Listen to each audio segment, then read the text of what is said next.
हाल ही में उत्तरकाशी में प्रकृति का भयंकर गुस्सा देखने को मिला। चार धाम प्रोजेक्ट के तहत ब्रह्मखाल यमुनोत्री हाईवे पर बन रही सुरंग धंसने से 41 जानों पर मुसीबत आ गई थी। जब देश अमावस्या की अंधेरी रात में दिए जलाने की तैयारी कर रहा था, उस समय शायद उन 41 मजदूरों को इस बात का अंदाजा भी नहीं होगा कि उनकी और उनके परिजनों की रातें और भी अंधेरी होने वाली हैं। दीपावली के दिन अचानक से सिलक्यारा डंडाल गांव की निर्माणाधीन सुरंग तेज धमाकों की आवाज के बीच धंस गई।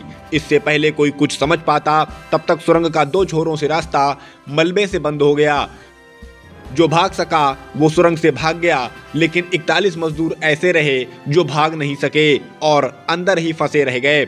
शुरू में कुछ असफल कोशिशों के बाद दिल्ली से अमेरिकी ऑगर मशीन मंगाई गई, लेकिन वह भी समय समय पर जवाब दे रही थी। प्लान बी, प्लान सी के तहत सुरंग के ऊपर और पीछे से भी खुदाई जारी थी, लेकिन सबसे ठोस प्लान तो प्लान ए ही था, क्योंकि सुरंग के इस छोर से ही मजदूर ज्यादा पास थे। अमावस्या से पूर्णिमा आ गई, लेकिन मजदूर सुरंग से बाहर नहीं निकल सके। हालांकि पूर्णिमा की रात ही रेड माइनर्स के तौर पर आशा की किरण जरूर दिखाई दे रही थी। जब ऑगर मशीन तकरीबन 48 मीटर सुरंग खोदने के बाद जवाब दे गई थी, तब इन्हीं रेड माइनर्स ने उम्मीद से ज्यादा तेजी से काम करते हुए मजदूरों तक पहुंच बना ली और इस तरह से सभी मजदूरों को बाहर निकाल लिया गया। ये हादसा कई तरह के सबक देकर जाता है। प्रकृति के साथ छेड़छाड़ इंसान को समय समय पर भारी पड़ती रही है। घटना भी उसी का ताजा तरीन उदाहरण है। 2013 की केदारनाथ आपदा को तो कोई कभी नहीं भूल सकता। वहीं इसी साल जोशीमठ में जमीन में आई दरारों की वजह से लोगों ने जोशीमठ छोड़ दिया।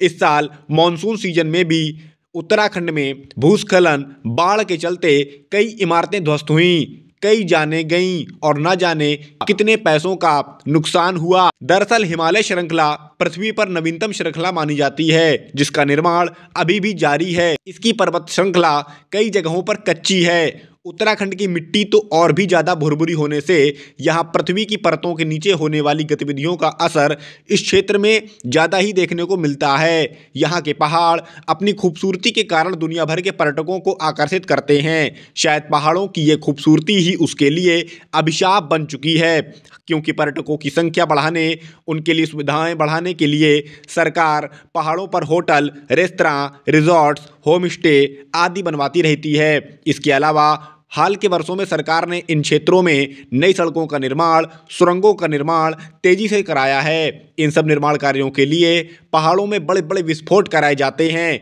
जिससे उन्हें जबरदस्त नुकसान पहुंचता है और इस तरह की घटनाएं सामने आती हैं। बेशक विकास वक्त की जरूरत है, लेकिन पहाड़ों पर विकास कार्यों को वैज्ञानिक और नियंत्रित तरीकों से किया जाना चाहिए। खासकर ऐसे पहाड़ों पर तो खास सावधानी की जरूरत है जो हिमालय श्रृंखला के भाग हैं, जो नए हैं, जहां की मिट्टी बहुत मजबूत नहीं है। स्पेशल रिपोर्ट खबर ज्ञान।